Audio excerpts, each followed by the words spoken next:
ตัวอาเพียนพยาเสียตู้ชูบายองอาเพียนเดี๋ยวมาสอบดีเนี่ยเป็นหล่อมาเดี๋ยวนั้นเจ้ามีมาก็รู้เปล่าเพียงเราช่วยวันเราอาเพียนเด้เพียงที่เราชิวนาเพียนเด้สรุปจะสิวิวพิโรดีนี่จุดนี้เนี่ยจะสอบตรงไปเลยกว่าอย่างทำไมไอ้จะไปดีการที่สอบจะชีวิตเรามาจะได้ขันยันเนี่ยว่าเราพอมันต้องรู้จักอะไรล่ะทำไมอุตส่าห์สิ่งอย่างนั้นคือว่าจะขันยินเลี้ยงเนี่ยเสร็จตรงเดี๋ยวหันเลี้ยงเสร็จตรงนะกูก็ยังดูมันจะมีอะไรดีขมิ้นเรากูนานวิ่งเนี่ยละกันแต่สัตยาเนี่ยละกันกูก็ยังมีเชิงการดีมาเลยจะก็เป็นอย่างนี้สิอาจารย์ลูกกันตัวกูก็ยังตัวกูขมิ้นเราเป็นอันลูซีเรากูอีแต่เรื่องสามีมาอลูซีดูวันเด็ดแต่ยังขนาดเท่านี้เนี่ยดูดิวอลูซีดูวันเด็ดแก่ยี่สิบจีเนี่ยตัวกูอาพูดถึงเสียบวยไม่ว่าพันโชยาไม่รู้ most wanted สอบมาจอยังเลสีเลยพยายามเลยลูดานี่ผมมาตัวเองอลูซีเลยตัวชูซีเลยตัวมาวันเด็ดชานีเนี่ยตัวชูซีเลยดาราตัวดีเลยตัวชิมมันต้องกู้เงินตัวฮาเลลูยาโลกามาวันเด็ดอลูซีเด็ดอยู่นะพันโชกุเสด็จพยายามเราอลูซีโร่เสียได้ลูกก้าวจีบไปเลยใช่ฮาเลลูยาพี่ลูกศิษย์ช่วยมาจะขันจิงามาอันนี้หัวว่าโมสีก็ตู้เอกตู้บีมาจงขันนี่ตู้ลูดิโอตอนนี้ขี้กูขอบว่าไปหรอมาเขามาพยายามกู้เงินเจเน่ฟาโรห์ไปยิงกูตัวงาเคลื่อนเอาหน้าเพียดสรุปอีตัวนี้ละงูนิ้วเนี่ยนี่เนี่ยขันบีกูตัวผู้พยายามรู้ว่าสิ่งดีไหมเอกตู้ชิมยันจีสีมาตัวเคลื่อนไปได้ขมาเคลื่อนต้องได้ขมาบ้าเด็ดตัวยังไม่รู้อยู่ตัวเลยพยายามป่วยเราอย่างนี้ป่วยขันอยากป่วยชีเด้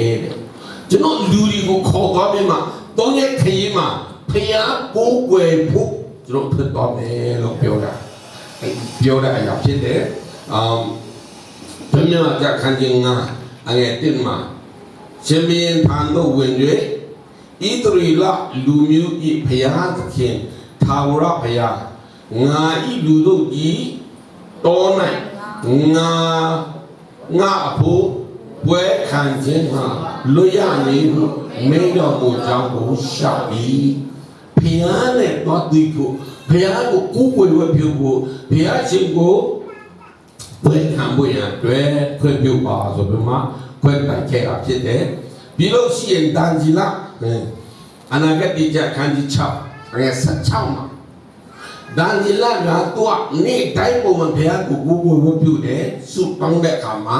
เชื่อมีอย่างกูได้ลูจีเดอันนั้นตัวกูพันเลยพันที่มาเชื่อได้เท่าเดิมแพ้กูพิลาได้ขมาเชื่อมีอย่างนั้นตัวกูยังชิดแต่เมื่อมันรวยไม่ช่างตลกช่างกูรู้ไม่ยากเราได้ขมาตัวกูเชื่อได้ด้วยได้กูเท่ยันเนี่ยเท่นี่ได้ใช่มาเป็นเชื่อมีอย่างก็ตัวอันนั้นสุดต้องไปแล้วมีแต่ผู้เย็นเนี่ยมีมาเปลี่ยนนี่ไต่กูกวนเนี่ยเลยนี่พยาก็เป็นมีกูเกี่ยเป็นภาษีสุดยอดเปรี้ยวเลยสักการนะสักเจ้าว่าชิมีก็เลยเป็นมาเปลี่ยนกูกวนตัวพยาตัวเทียนดีเป็นกูเกี่ยเลยภาษีกูตั้งจิละเปรี้ยวอีฮาเลลูยาแล้วเจ้าดีนี้จะนอกเยอะกันดังกันหรอ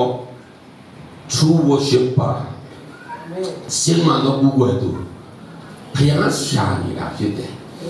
ชุดเป็นดีน่าสมรู้กันละมาพยายามชานีนะก็แต่ยังคำชาบูน่าเด็ด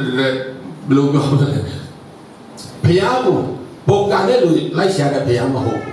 ไม่ยอมเนี่ยลูกเลยไม่ชาบูยอมที่พี่มาสิ่งมันก็กูกวยเนี่ยกูกวยต้องดูกู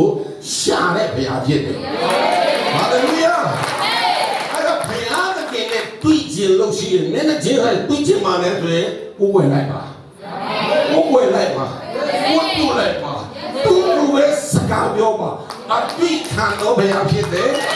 tuy khăn đuôi là xa đi đấy bây giờဖြစ်တယ် hallelujah ဒီနေ့မဲ့ဆိုရင်ဘုရားနဲ့မတွေ့နိုင်စရာအကြောင်းမရှိဘူးတွေ့ရမယ်တွေ့ကိုတွေ့ရမှာဖြစ်တယ်ဘာလို့လဲဆိုတော့ကိုယ်တိုင်ကရှာနေတာဖြစ်တယ်သူကဘယ်နေရာမှာရှာတယ်လဲဆိုရင်နိုင်ကမှာတော့မရှာဘူးနော်သူဒီဆိုင်ဒီဟိုဆိုင်ဒီဟိုကြောင်သူကြောင်ကြောင်မှာတော့မရှာဘူးရှိတဲ့နေရာဘုရားကြောင့်နဲ့မှမဟုတ်ပါဘူးရှိတဲ့နေရာကနေနာဝိညာဉ်နဲ့၎င်းသက်ဆိုင်တဲ့ကောင်ကိုယ်ွယ်လူမှန်ရဲ့ဖျားနဲ့ပြည်ပြီးသားဖြစ်တယ်ဟာလေလုယာဟာလေလုယာအဲ့ဒါနဲ့မတအမှန်ပဲအကြီးကြီးတယ်အခုကမှဆိုရင်လေကျွန်တော်တို့ praise and worship လုပ်တဲ့တခြင်းဆိုတဲ့ခုံပေါက်ပြီးမှတာကောင်းပါလေဖျားရှင်ကအဆိုတော်တွေလိုက်ရှာနေတဲ့ဖျားမဟုတ်ဘူးကိုယ်ွယ်တော့သူရှာတယ်ဖျားဒီကတည်းကလူဒီကိုကျတော့ဘုကနေတော့မောနော်အဲ့ဒါလိုက်ရှာတဲ့ဘယ်မှာမဟုတ်ဘူးဘယ်သူတီးတာကောင်းတယ်လေကြောင်တီးတာဘယ်သူအတော်ဆုံးမြင်မလဲအမတ်ပေးပြီးမှရှာတဲ့ဘယ်မှာမဟုတ်ဘူးနှလုံးသားနဲ့သူ့ကိုယ်ွယ်တယ်နှလုံးသားနဲ့သူ့ကိုယ်ွယ်တယ်လူပတ်စံတဲ့ကောင်ဝိညာဉ်နဲ့ကောင်ကိုယ်ွယ်တဲ့လူကိုရှာတဲ့ဘယ်ဖြစ်တယ်ဟာလေလုယာမချင်းမဆိုတဲ့နေလေအဓိကကြာလာမဟုတ်ပါဘူးကျွန်တော်လည်းအဆိုတော်မဟုတ်ဘူးဒါပေမဲ့တခြင်းဝါဒတခြင်းတနာတော်ဝါဒပါတယ်ဘုရားကနှလုံးသားကိုကြည့်တယ်ဘုရားဖြစ်တယ်စင်မန်တော်ကိုယ်ွယ်တဲ့သူကိုရှာတယ်ဘုရားဖြစ်တယ်ဆိုတာကျွန်တော်ကြားစားတဲ့ကနေပြီးရဖြစ်တယ်ဆိုတော့ကျွန်တော်ပြောတယ်ဒီဣသရေလလူမျိုးတွေနှစ်ပေါင်း40အော်400ကျော်နော်နေပေါင်း400တော့အဲကုတ်တူပြီးမှသူတို့ကြုံပါနေကြတယ်ကြုံနေနေကြဒုက္ခခံနေဆင်းရဲခံတယ်ငြင်းဆဲခြင်းမျိုးစုံခံအဲ့ဒီကနေခေါ်ထုတ်ဖို့ရအတွက်နိုးနဲ့ပြားရည်စည်းစဲနဲ့ခံတဲ့တိုင်းပြည်ကိုတွားဖို့ရအတွက်ဘုရားရှင်ကသူတို့ကိုခေါ်ထုတ်တဲ့အခါမှာဘာအတွက်ဘာတဲ့အရာကိုအတိအကျထားပြီးမှအပြည့်ထွက်ရလဲဆိုတာဘုရားလမ်းထွတ်လမ်းညွှန်တဲ့အခါမှာကိုယ်ကိုယ်ကျလို့တွားရတာဖြစ်တယ်ဝတ်ပြုခွင့်ရတွားဖြစ်တယ်ဘူဇောတကံကိုအောင်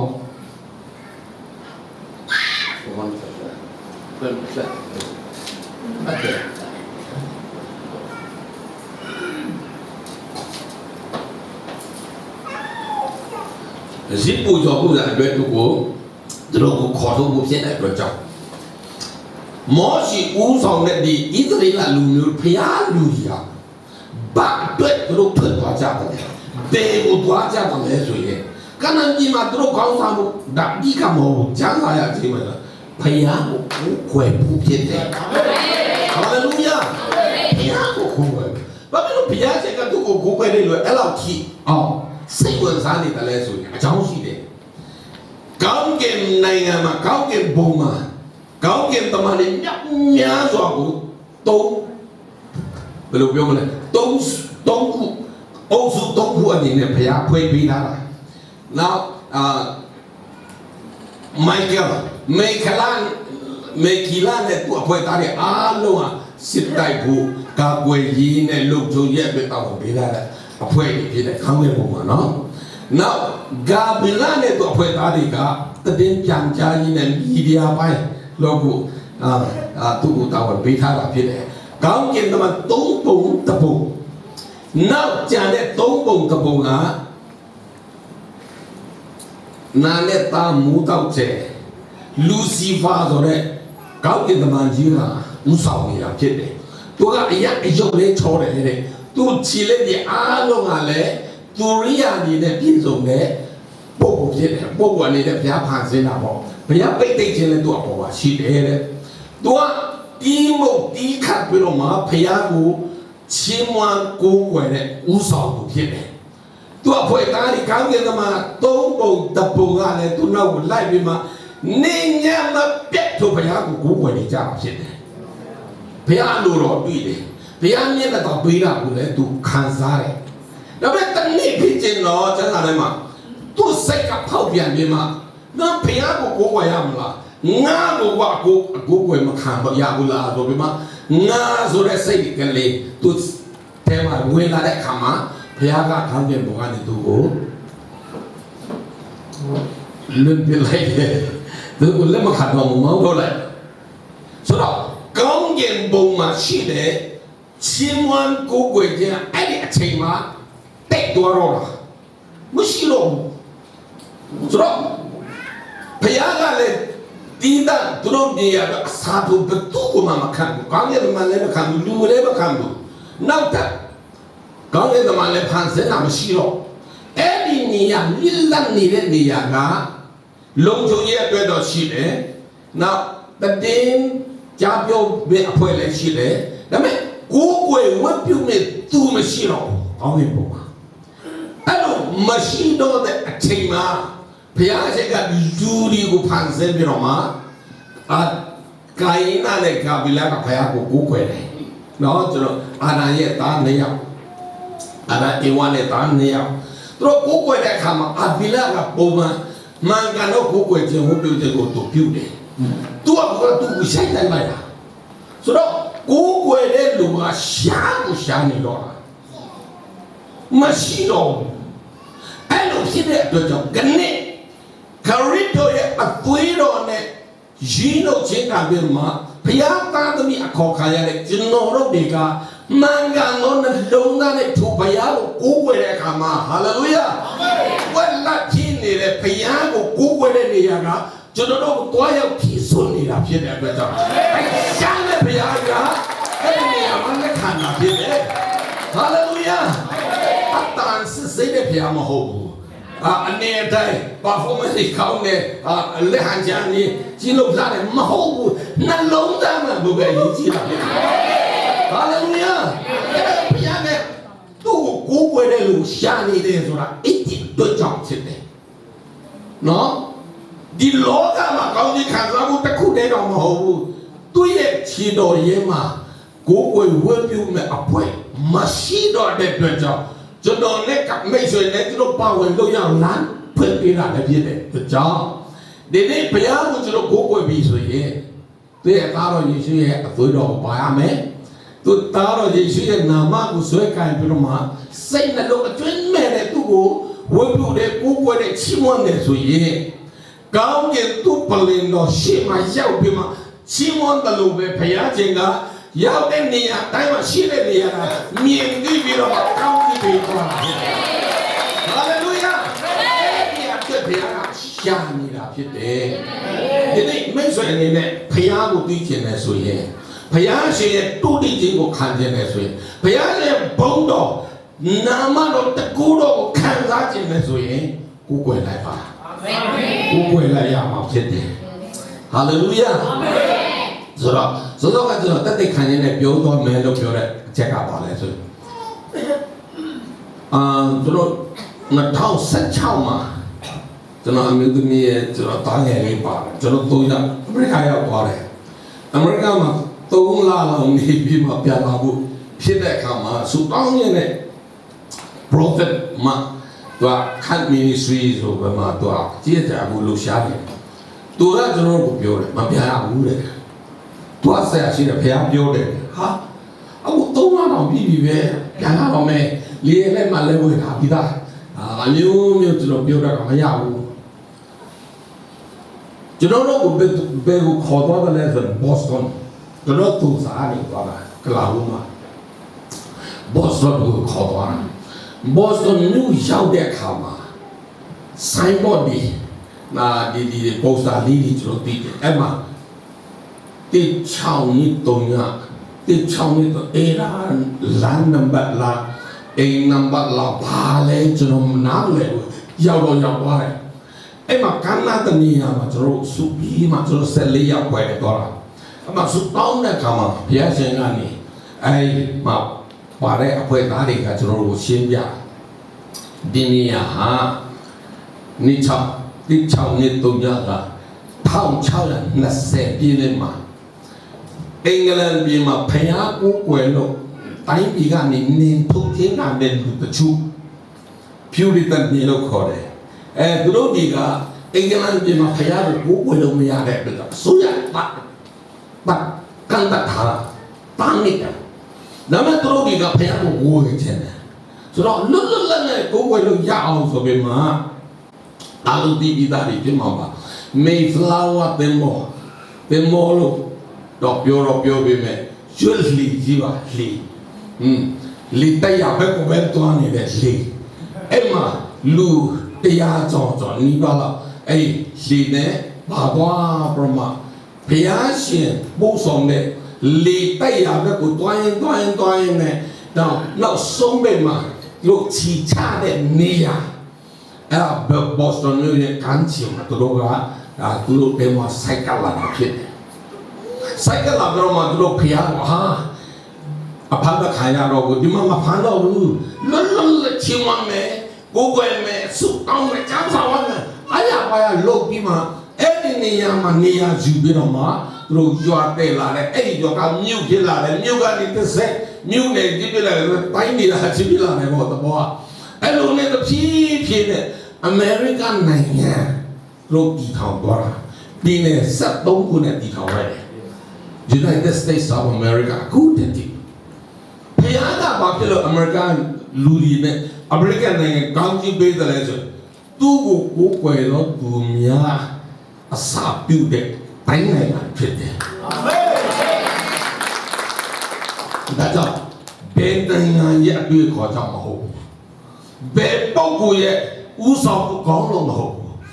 ဖျားကိုကိုယ်ွယ်တဲ့နေရာဖျားကိုကိုယ်ွယ်တဲ့လူမှန်လို့ရှိရင်ကောင်းခြင်းမခံစားပဲမနေရတော့ဘူးဟာလေလုယာဒါကြောင့်ကနေ့ကျွန်တော်တို့လည်းမြန်မာပြည်မှာနေကြတယ်တိုင်းရင်းသားတွေဖြစ်တယ်ကျွန်တော်ဆိုရင်ချင်းတဲ့မှာတော့ဘာမှစကားအတုံးနေတဲ့ချင်းကျွန်တော်တို့ဘာစကားမတတ်တဲ့ချင်းတွေမများဘူးတော့ဒါမဲ့ဘုရားရှင်ကလူမျိုးကိုရွေးနေတာမဟုတ်ဘူးကြည့်နေတာမဟုတ်နှလုံးသားထဲမှာနေရာဒေသလည်းမရွေးဘူးနှလုံးသားထဲမှာရှိမှတော့ကိုယ်ွယ်သူမှန်လို့ရှိရင်ကောင်းခြင်းမင်္ဂလာပေးတဲ့ဘုရားဖြစ်တယ်ဟာလေလုယာအဲ့တော့ကျွန်တော်အမေရိကန်မှာဘော့စတွန်ရောက်သွားတဲ့အခါမှာဘုရားဖွင့်ပြငါမျက်နှာကိုရှာပြီးကိုယ်ွယ်တဲ့လူတွေကိုကြည့်ငါကောင်းခြင်းပေးတယ်အာမင်နှစ်ပေါင်းကြာတဲ့ချိန်မှာသူတို့ကောင်းစားနေတာကပ္ပမှာသူတို့အကောင်းစားဆုံးနိုင်ငံဘယ်လောက်ကြောင်လူတွေကပြောတယ်လဲဒုတိယပါရီတူဘုံလို့တော့မှတာမယ်ပေးတာအမေရိကန်မှာလွတ်လပ်နေရတဲ့စာဝင်တွေဘာမှစိတ်ဘူးဆရာမလို့ပြောလို့တဲ့နေရတဲ့နိုင်ငံကြီးဖြစ်နေတော့ဘုရားကပြောတော့ပေါ့ဘာဖြစ်လို့လဲသူတို့ကောင်းကြီးပေးတယ်လေသိလားငါ့ကိုဘူးပွယ်တဲ့လူဒီထောင်တဲ့နိုင်ငံဖြစ်တဲ့အတွက်ကြောင့်ဒါကြောင့်မင်းလည်းဘယ်နေရာပဲရောက်ပါဘုရားကကျွန်တော်ကိုပြောတာချင်းတော်ပဲရောက်မြန်မာပြည်ပဲရောက်တဲ့နေရာမှာတိုင်းမှာစင်မတော့ကိုယ်ွယ်သူဖြစ်လို့ရှိရင်ဒီကောင်းကြီးတွေအားလုံးကလည်းမဲ့ပဲဖြစ်ရမှာလို့ပြောတာဟာလေလုယာဟာလေလုယာ The true worship ကိုရှာတဲ့ဘုရားကဒီကောင်းကြီးမင်္ဂလာအပြောက်ခံစားစေခြင်းလို့ရှာနေတာဖြစ်တယ်။ကောင်းကင်နိုင်ငံခေါ်တော့တခုတည်းမတောင်မဟုတ်ဘူးနော်။ဒီလောကမှာပဲသူနိုင်ငံတော်ကိုတည်ထောင်ကြတော့မှသူရဲ့ဘုံတော်ထင်ရှားဖို့လူတကားကိုဘုရားကောင်းမြတ်ခြင်းကိုမြင်ဆန်းစေဖို့ရအတွက်ဘုရားကရှာနေတာကမိတ်ဆွေဖြစ်နေတယ်။ကျွန်တော်တို့ဖြစ်တယ်။ဒီနေရာမှာဒီလိုပြည်ပြကြပြီဖြစ်တယ်။ဟာလေလုယာ။အားလုံးကိုခေါ်ပေးခြင်းနဲ့အပတ်တိုင်းတွေမှာဘုရားနဲ့ချင်းပြကြရအောင်လို့အာမင်ကံတော်ကြီးဆိုတာအများတော့သမီးကြီးစားတွေချင်းပြတဲ့နေရာဒီမှာတော့ကျွန်တော်တို့ဘုရားနဲ့ချင်းပြရတဲ့နေရာအာမင်တဘောကြီးရကုန်ပြီလေအဲ့လိုနဲ့ကျွန်တော်ဘောဆန်ကျွန်တော်တို့တပွဲမစတော့မစုတောင်းပြီးတဲ့အခါမှာနယူးယောက်ကိုဆင်းလာကားနဲ့စီငါးပြီးမှကျွန်တော်ဆင်းလုံးရတယ်နယူးယောက်ရောက်တယ်နယူးယောက်ရောက်တဲ့အခါမှာလှုပ်ရှားတော်များများရှိတယ်အဲ့ဒါဝင်းရင်တိုက်ပွဲတွေလုပ်တာပေါ့ယူအန်အိုယူကိုကျွန်တော်ဝယ်တယ်သူ့တော့ပဲဖျားဘယ်လိုလမ်းပြတာလဲတော့မသိဘူးတခြားအခန်းကြီး low win queen sheep. Male security council. Kabat look male any. True. Long Jung council. A seaweed tied can not make no win for ya. And my Jesus suit on there. Yama be a suit on there. Yama nine suit on there. Lunia to let suit on there. Just not Pacani, to not suit on there beyond that. The Luda Mose and Yama be level around. Look to ye council, my don't name Jack Honey. That may pay a take me to the room. Say, look at my matron suit on there. To a kind of country be there. Suit on that hammer, huh? Again, Piazzi wrote out that they can't have it. Eh, not by my. The doctor did pick up. Chain the young. Say how those swans or that. Myanmar Nanga, Amiena, Kula the Mega, Amiena, Guzala, and that Puma, who are to a time ago. What Korean? Piago Sharan. Piago Google that do be. Looking down so hallelujah. Never go down with you that kid. So Piam, Land with me that from Naman and the upset. So don't build it like a balance. Luminum sign. Near the dark 11 sign. None long down that sign. Piasin that tea that long down my lossy. Piala put a load of beans so buoyant. Didn't long down by single that don't you don't. Hallelujah! Hallelujah! Hallelujah! Sigma go kuwe to yago atong you that piabit. Put them in no sumbo galama, don't you that piabit. So you're the gala, get sile gala, Nyan Duru Tema, atong you that piabit. Hallelujah! Ông sáng như thế lúc đi ra mà nó mà hồ nó sâu dốc để niệm và tôn đưa mẹ phê gà dù sao xa đã khám á đã chúa xin bà xin mà nó bố về đồ xa đi làm chết mấy rồi có xa đi làm chết để tôi lên cho ông mà để lên cho ông mà thằng nhá có xa đi làm việc anh có đi mà làm cái gì việc hallelujah anh đâu mà tôi uống chuyện hả Miracle Mecca they did by TV war. So, I didn't join you to talk that should not be that hammer. Was an uneasy good water. Central, the top central. You go when she do American Tamara, you go when she came out. So, not a few of Pate. Soup down in the chin so in the Pate. Payaga. The Lord will put your prophet the Avian. Maybe look at Subana or Payana now there. Any AP do tema put card. Pongway 7 long days. Said Bibi Latina, do Avian Bear.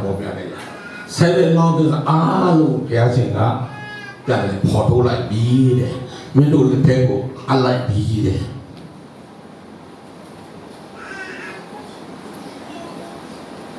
Lúc vô đây không mà tôi nói đây, mà số đông trên này cái sao số lại, số đông trên này kịp vô lại, hallelujah. Anh ấy thì sẽ tôi nói giao cái này thì giao vô bộ đồng hồ thì dollar thông để sử dụng bộ này cho nó cũng nắp bắt để cái này, bắt bí mà dollar cũng cho nó cao chút bí là, bây giờ thì in God we trust we thà đấy, bây giờ dù đi à đông tiêu bộ lâu thà đấy. Dollar, mấy lúc sáng đi làm toa à, dollar cũng chưa được bình thường cả. Mấy lúc sáng đi làm toa,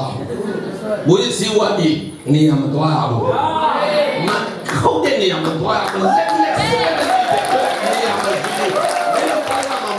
mấy lúc toa à mấy này à, phải ăn mà xí để duri xí để mấy lúc toa à. Hallelujah, dollar phải ăn người. Cho nó có phải ăn đủ mà lâu gì nuôi sẽ cháu một xíu nuôi sẽ cháu một xíu đó là đi đến một gia đình anh đi khách xe ngồi để giao ra không mà tua ăn để này ăn tua ညာမှာပဲရောက်ချင်တာဟာလေလုယာအာမင်ဘုရားပြိမှန်တော့ဘယ်ငါတို့ရောက်ချင်တာအလိုတော်ပုံထဲကိုပဲငါရောက်ချင်နေတာအခုငါရောက်နေတဲ့ကဘာဆိုင်ဖြစ်နေတာဟာဘာလဲသူတို့လည်းဦးလောက်ချောင်းနေပြီသူတို့မန်ကတော့ကိုယ်ဝယ်တဲ့တရားနဲ့ဘုရားကိုတို့ထိလို့ရှိရဲ့ဟာလေလုယာဘုရားရဲ့တော်အားဖြင့်ဘုရားရှင်ရဲ့လူဒီဘကတော့ဘုရားပိုက်ဆံနဲ့အားလုံးဟာခမရအိတ်ကတည်းရောက်တော့ဟာလေလုယာအတူနဲ့ပြောတာနော်အတူနဲ့ပြောတာချက်လာနဲ့လေးနဲ့ကျွန်တော်ပြောလိုက်တာဖြစ်တယ်ဘုရားကိုစိတ်မှန်စွာနဲ့ကျွန်တော်ကိုယ်ွယ်လို့ရှိရဲ့ဘုရားပိုင်တဲ့အရာအားလုံးကကျွန်တော်တို့ပိုင်ထားတာဖြစ်တယ်စင်းရဲစရာအကြောင်းမရှိပါဘူးဒီစကားပြောကျွန်တော်လောကအမြင်နဲ့ဆိုရင်မထိုက်တာမဟုတ်ဘူးကျွန်တော်ချင်းတော်ကစင်းရဲတာကပတ်စင်းရဲဆုံးနိုင်ငံရဲ့အစင်းရဲဆုံးပြည်နယ်အစင်းရဲဆုံးပြည်နယ်ရဲ့အစင်းရဲဆုံးပြည်နယ်ကနေကျွန်တော်အခုစင်းလာတာပါဝါတော်စရာလောကပိုင်းမှာမရှိဘူးဒါပေမဲ့ဘုရားနဲ့ပတ်သက်လို့ရှိရင်ဘုရားလူမှန်ရဲ့ဘုရားပိုင်သမျှအလုံးကကျွန်တော်ပိုင်တာဖြစ်တယ်ဟာလေလုယာဟာလေလုယာအတတ်ရှိတဲ့ဘုရားကကျွန်တော်ကိုတော့အသုံးပြုခွင့်ပေးထားတာဖြစ်တယ်ဟာလေလုယာဆိုတော့အဲ့လိုနဲ့ကျွန်တော်တော်မှာကိုလည်းအမိတ်ပေးခဲ့တယ်သူတို့ကလည်းနားထောင်တယ်သူတို့နောက်ကိုပဲလိုက်လာတယ်မြန်မာအစိုးရကချီးယူထားတဲ့ဒီဒေါ်လာတော့များလည်းပဲညမဆိုင်ရတော့ပဲနဲ့သူတို့ကဘုန်းကြီးတဲ့နေနဲ့တမလိုက်ပြီးလို့ရှိရင်သူတို့ဝမ်ဘက်ကိုလည်းတွားတယ်ခုနပတ်တဲ့ကဘာပန်ကြီးအမှလည်းမိတ်ပြရမင်းတို့ရိုးမလုံးနဲ့ဖယားလူရှိတဲ့နေရာကိုပဲသွားရမယ်ဟာလေလုယာကတော့အစိုးရကလည်းကမ္ဘာဘဏ်ကနေချီးယူထားတဲ့ငွေတွေများစွာပြန်မပေးရတော့ပဲနဲ့ဖွံ့ဖြိုးရေးအတွက်သူတို့ကလမ်းဖွင့်ပေးလိုက်တာသူတို့တခါမှအိမ်ထဲမှာတော့မမဲ့ဘူးတဲ့အခုစီမံကိန်းတကူကပါလဲကျွန်တော်ချင်းတော်ကနေနေလာတာဆိုတော့ချင်းတော်အကြောင်းပဲပြောမှာဒီခါမျိုးတဲ့အဲ့ဒီအခုလမ်းမှာယုံကြည်ပါဖယားနဲ့မှန်ကန်ပါရှင်ဝေပဒမြအားလုံးကဖယားပိုင်တာပါစာလည်းတရားနေတဲ့ဟာတွေလည်းတော့အထိတ်ကိုမခံပါနဲ့လက်ခံရည်ကြည့်ပြီးမှပြီးတယ်ဟောခိုင်းပြီးမှအဲ့ဒါကိုရှာပြီးမှမလုပ်ပါနဲ့ဖယားနဲ့သာမှန်ကန်ပါအဲ့ဒါဖယားပိုင်တာလေဖယားပိုင်တာလေဖယားနဲ့တည်းမှာရှိတယ်ခမရဖယားနဲ့တည်းမှာရှိတယ်အဲ့ဒီပတ်ဆွေးနွေးရတဲ့နာစစ်စစ်အားလုံးဖယားနဲ့တည်းမှာရှိနေတယ်ရတော့ဘာလို့ဒီမှာစိုးစင်းရမလဲဘာလို့ဒီလိုကပြောအောင်ထာဝရဘုရားဒီငါဤသူတိန်ဖြစ်တော်မူ၏ငါဒီစေရပခယငါဒီစေရပခယငါဒီစေရပခယဟာလေလုယာဟာလေလုယာဘုရားစင်ရခွင့်မပေးဘဲနဲ့စင်ရခြင်းမနေပါနဲ့မစင်ရခြင်းကြပါနဲ့စင်ရတဲ့နှလုံးသားနဲ့လွတ်ပြလိုက်ရအောင်မြင်တဲ့နှလုံးသားအာမင်ကောင်းစားတဲ့နှလုံးသားအာမင်ဟာလေလုယာအာမင်စီမွန်တဲ့နှလုံးသားနဲ့ဝိညာဉ်နဲ့ပြည့်ဝပါစေလို့ဟာလေလုယာအာမင်အဲ့လိုနဲ့တို့ဒီဝိညာဉ်တော်လမ်းဖွင့်တဲ့အတိုင်းပေါ့လို့တင်ရဟာရအားလုံးလုပ်ပြီးတဲ့အခါမှာဘုရားကကျွန်တော်ကိုပြောတယ်ဒါတော့နည်းနည်း prophetic လှုပ်ရှားမှုတွေဖြစ်တဲ့တချို့အတွက်နားလည်ဖို့ခက်ခဲရဲ့ခက်ခဲနဲ့ဒါမှမဟုတ်ပြောအောင်ဘုရားက prophet အဖြစ်တယ်လို့ကျွန်တော်တို့ဘယ်လိုပေါ်ပြလိုက်လဲဆိုနှစ်ပေါင်း900မကငါကောင်းကြီးပြီးတဲ့အမေရိကန်နိုင်ငံမှာငါပေးထားခဲ့တဲ့ကောင်းကြီးမင်္ဂလာအားလုံးဟာတဲ့နော်အခုအကျိန်ပါပြီမြန်မာပြည်ကိုလည်းငါပို့ရအောင်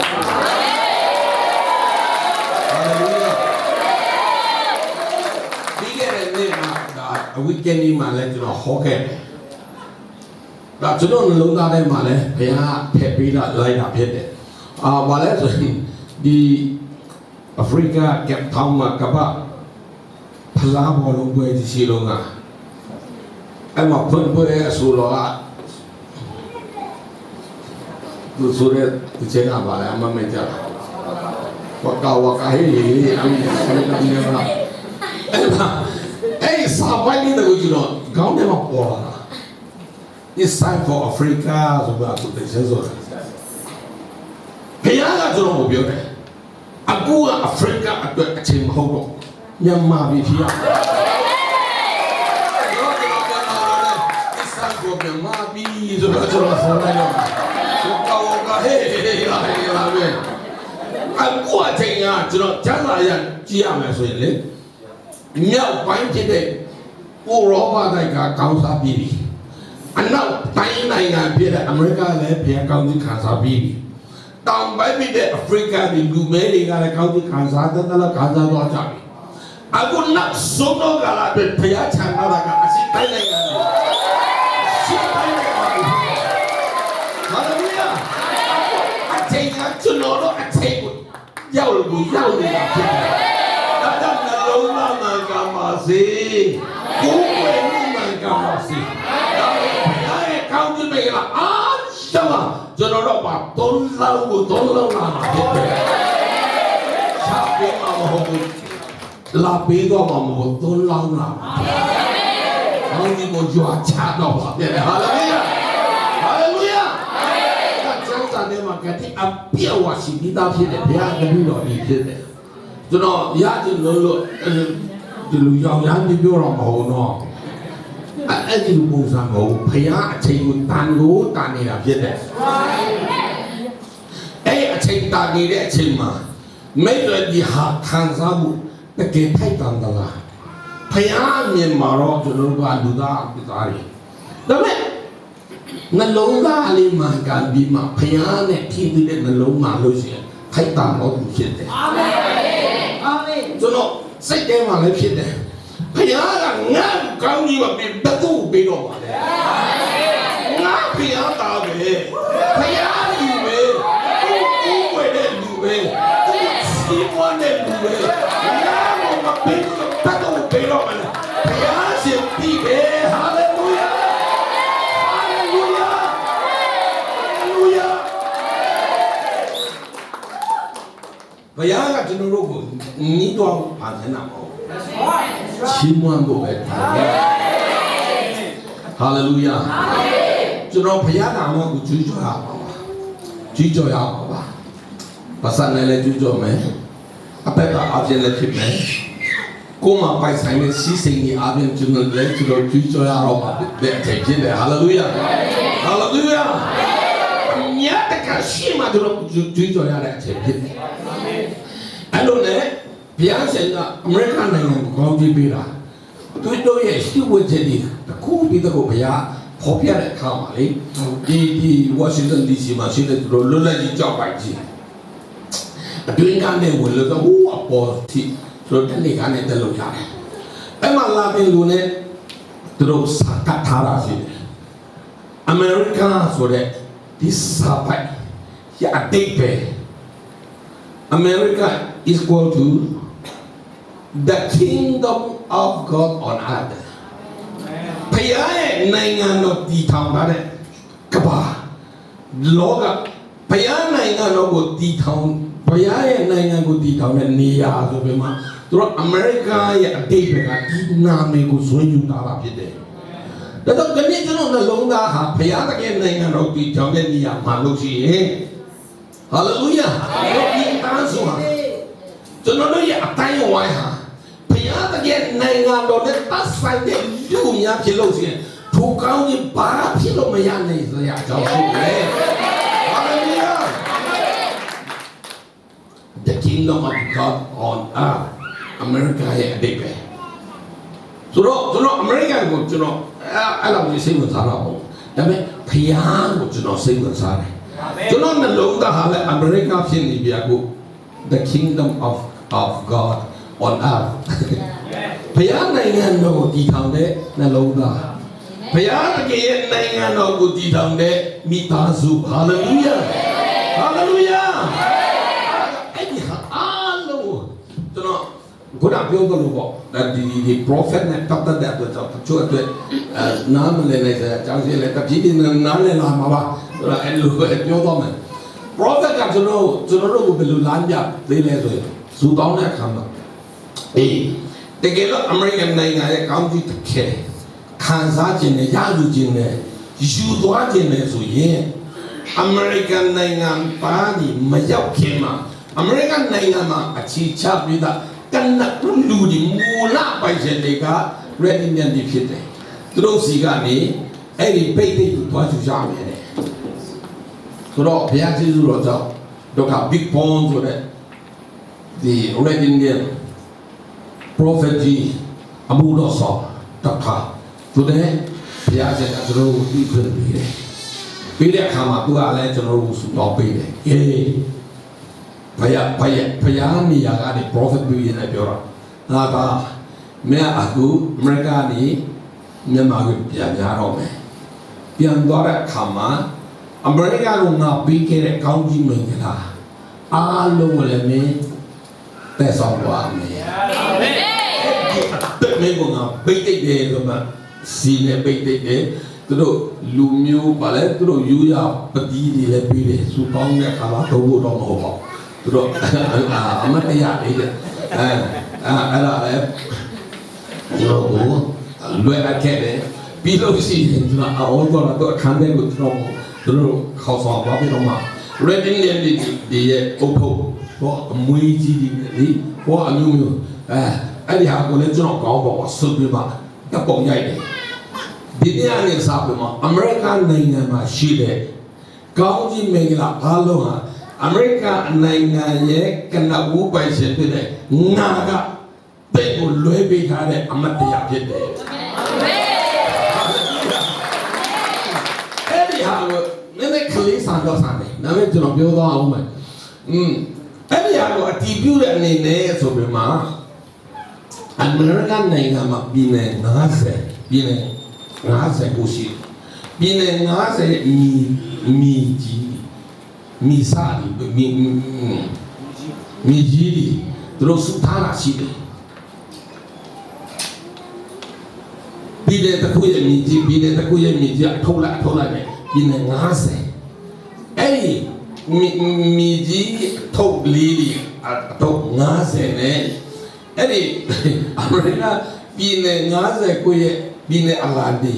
တွဲပြီးမှကျွန်တော်ကိုအတော့တာကဲမင်းတို့ဆောင်တော့ရောက်တဲ့နေရာတိုင်းမှာအဲ့ဒီဟာဒီလိုက်ပြဖို့မဟုတ်ဘူး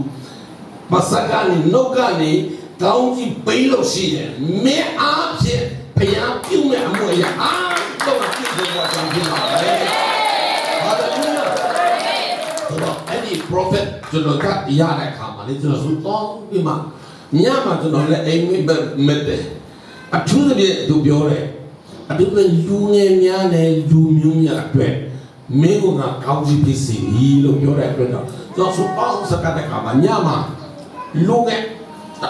ထောင်းနဲ့ပေါင်းနဲ့ကတိနဲ့ကြည့်ပြီးမှလူငယ်မြတ်မစွာရှင်းနေတယ်ကိုယ်လေးဒီတကူဘုရားရှင်အမြင်နဲ့ပေးတယ်သူပြီးတဲ့အခါငါကောင်းကြီးပေးရမယ်လူငယ်တွေဆိုတာဒီလူတွေပဲဖြစ်မယ်ဆိုတော့ကောင်းကြီးပေးလို့ကျွန်တော်လက်မြောက်ကိုလုပ်တဲ့အခါမှာအားတော့ဘုံဆိုလဲကြတော့တာ